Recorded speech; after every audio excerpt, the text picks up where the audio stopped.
मूं खुलियल दुश्मनी क़बूल कई। हल साईं, मां डूंगर खान खे बि मां रावल खान खे बि ज़हर ॾेई मूं दुफ़ कयो, तुंहिंजे भाउ शहमीर खे बि मूं मारियो। हाणे मां ॾिसां त तूं मुंहिंजो छा थो बिगाड़ी। जबर जॾहिं मां बिगाड़ण ते आयो साईं त अहिड़ो बिगाड़ींदो साईं जो टाको ई न लॻंदो। करे करे सोचींदो आहियां त अदा ऐं बाबा साईं जी कातिल हसीना बेगम आहे।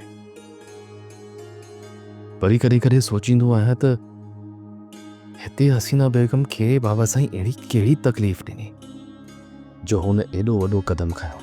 जे मूंखे तो मां को ख़ौफ़ हुजे हा, तोखे मारणो हुजे हा न, त उन्हे राति जंहिं राति शमीर खे मारियोसीं तोखे बि घोटे छॾियूं हा। पर तूं असांजो दोस्त आहीं, असां तुंहिंजो ख़्यालु था कयूं।